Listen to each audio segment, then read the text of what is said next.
through 2 games, again, I acknowledge it's unfair.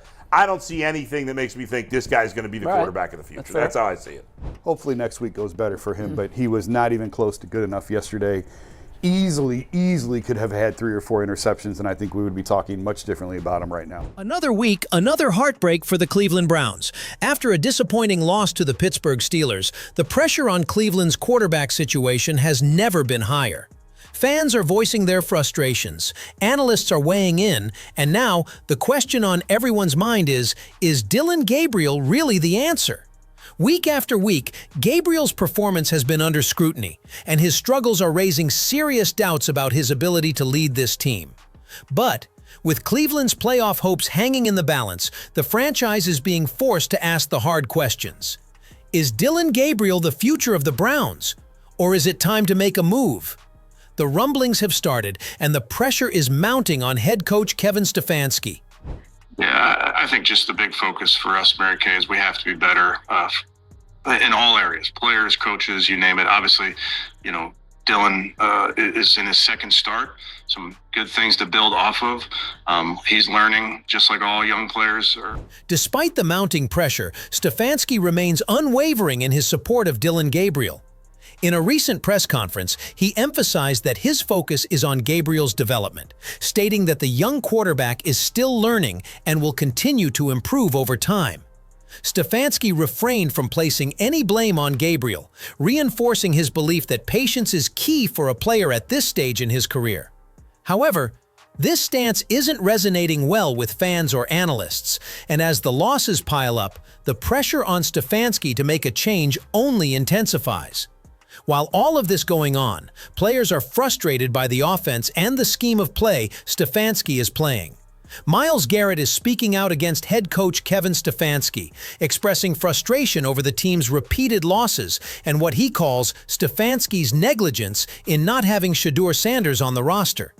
Garrett, visibly upset, criticized the offensive play calling, especially with Dillon Gabriel at quarterback.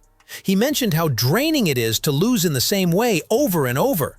With tensions rising, many are wondering if Stefanski's time with the Browns is coming to an end.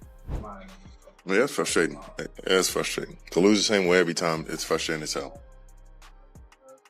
Myles Garrett further elaborated on his frustration, pointing out that the Browns keep losing to teams in exactly the same fashion, with no adjustments or improvements being made. He emphasized how the defensive line continuously shuts them down, leaving their quarterback helpless. Garrett noted that Dillon Gabriel seemed to throw passes based on assumptions rather than awareness, expecting receivers to be in spots they never reached. His comments were seen as a subtle jab at both Gabriel's execution and Stefanski's offensive strategy. With visible tension building inside the locker room, it's becoming clear that if Stefanski can't regain control, his tenure may soon end.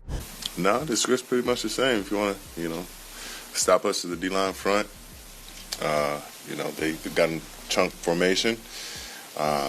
They chipped, he got the ball out, as quick as possible. And, there weren't a lot of situations in which, even if I was running, Myles Garrett's frustration seems justified, as Dillon Gabriel never truly settled into the game.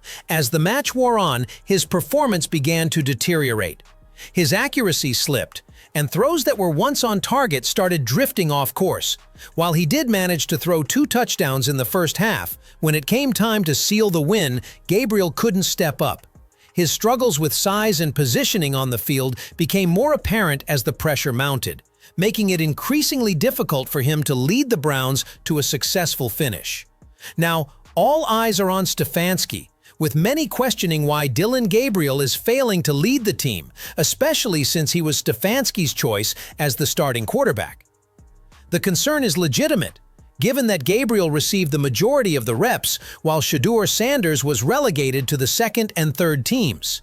Browns insiders are growing increasingly frustrated as the current game plan seems ineffective. With the team struggling to even pose a threat to their opponents, there's a rising sense that Stefanski's decisions are failing to deliver results on the field. In the defense deep. This is who Kevin wanted, though. That's the thing. Like, this is Kevin's guy. I get so frustrated watching it because, a lot of times we feel like, oh, they're trying to stick a, square peg into a round hole and all this stuff. The calls for Shedeur Sanders are growing louder, with analysts and even respected figures in the sports world backing the young quarterback. Despite Stefanski's comments, no one can ignore Sanders' undeniable talent. Renowned journalist Mary Kay Cabot has also weighed in, offering her support for Sanders after seeing Gabriel's struggles against the Steelers. On social media, Cabot boldly declared Sanders to be the best passer in the game right now, suggesting that if the Browns gave him a real opportunity, he would truly excel. She praised Sanders' precision and accuracy, drawing comparisons to Josh Allen, but it was his raw, unrefined talent that she believes sets him apart. Her strong remarks have only added fuel to the growing belief that Sanders could be the key to turning around Cleveland's ailing offense. Garrett Bush, a prominent Browns analyst, also weighed in, boldly claiming that Stefanski is fully aware of the clear difference between Shedeur Sanders and the struggling Dillon Gabriel. Bush didn't hold back, labeling Gabriel as an average player while praising Sanders as a once-in-a-generation talent. The message is unmistakable. The Browns' future could very well depend on Sanders, and many now believe he's the crucial missing piece that could transform the team's fortunes. Bush's critique is backed up by the tape. Even against a Steelers defense sitting near the bottom of the league, Dillon Gabriel labored, finishing with under 200 passing yards, no touchdowns, and compounding things with a turnover while taking sacks. Cleveland scraped together just 9 points, adding another bleak entry to a growing log of stagnant offensive outings. It all amplifies the same question: can Gabriel truly lead this team forward, or is a change inevitable? Garrett Bush contended that if Shedeur Sanders were to replace Dillon, even with the current struggling offense, he would be able to make something positive happen. Bush argued that if that change occurs, the narrative around the league would shift to one topic: how Shedeur Sanders single-handedly rescued the Browns from another disappointing season. The spotlight would undoubtedly focus on his ability to turn the tide, offering the team a glimmer of hope amidst the ongoing struggles. Look at this and say, Shedeur about to come in here and fill up for 300. If he do, they're going to put the Browns on TV every week. Because it would be that impressive. But by the way, the most impressive I've seen with the Cleveland Browns offense has been the game Shedeur played against the Panthers. Despite all the support for Shedeur Sanders and the mounting doubts surrounding Dillon Gabriel, Kevin Stefanski remains resolute in his belief that Gabriel is the key to turning the Browns' season around. Stefanski has continuously stressed the importance of development and patience, insisting that Gabriel, as a young quarterback, will improve with time and experience. He is unwavering in his confidence that Gabriel can eventually lead the team to success. However, as much as Stefanski defends his decision, his stance is only widening the divide within the team and the fan base.